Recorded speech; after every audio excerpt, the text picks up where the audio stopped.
All right, so it looks like Elizabeth Snake Warren is going after Bernie Saunders once again. She was asked a question here, and I'm going to read the question to you folks.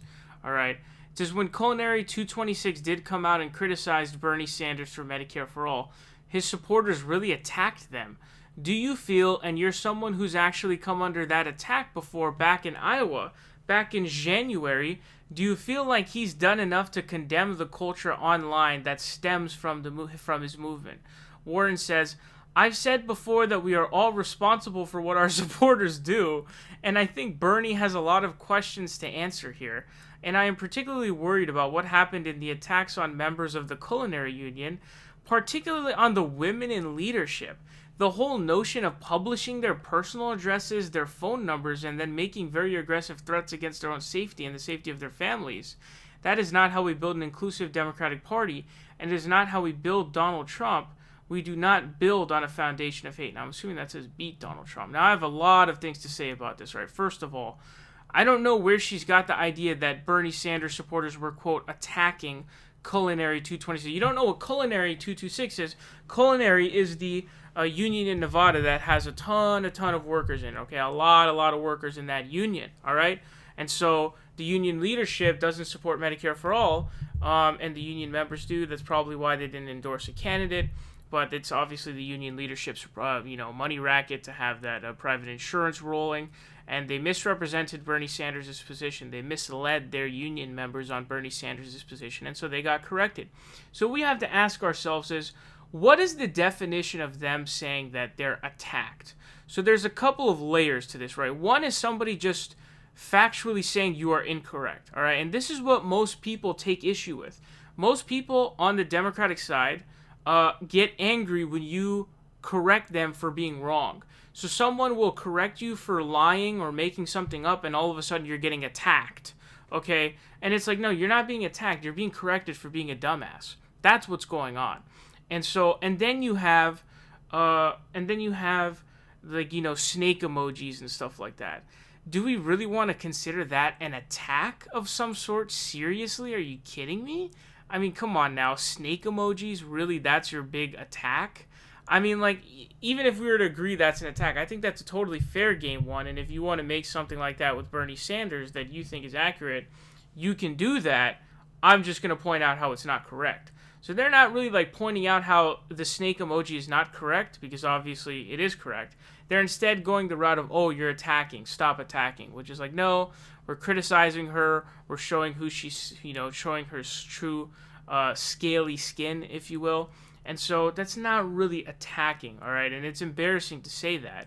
But I also want to say nobody attacked the Culinary Union. And then when she says, and this question is bullshit, by the way, but when she says that, publishing their personal address, I don't know where any of this shit came from. In fact, the only place I've seen someone even talk about these people even, like, having any issues is literally in the reports themselves. I never actually saw any of it on Twitter. I had no idea what was going on until the reports, and I didn't see any attacks whatsoever. And there was no personal addresses or phone numbers or whatever's leaked. That's doxing. That's absolutely unacceptable for obvious reasons. That's completely off limits.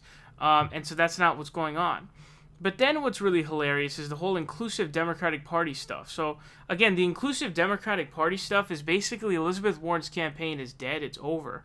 And so what's going on is Elizabeth Warren's campaign is, really trying to hold on to the rope as it's falling. And so the strategy that they have pivoted to, right? We're talking like a Hakeem Olajuwon dream shake type of stuff here, right? You pivot into going from being the progressive person to, now I'm going to switch my mantra to being the one who can unite the Bernie Sanders wing and the centrist wing of the Democratic Party. And so that's what she's trying to get at here. And so she's coming in like fourth place in pretty much everywhere.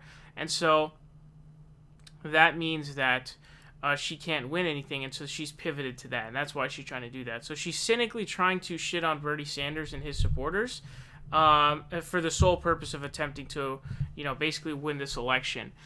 Which is pretty embarrassing to see. But also, I want to challenge the argument of, I'm assuming this means it is not how we beat Donald Trump. We do not build on a foundation of hate. Again, I want to know what a foundation of hate means. Like, do you hate Wall Street bankers? Like, do you hate our corrupt political system? Do you hate our shitty healthcare system? I hate all of that stuff because I see 68,000 people dying every year because they lack health insurance. I hate that system with a burning passion. That's the fuel that keeps me going. I just went to a Bernie rally, feeling that energy in the stadium from all the people there and listening to Bernie speaking.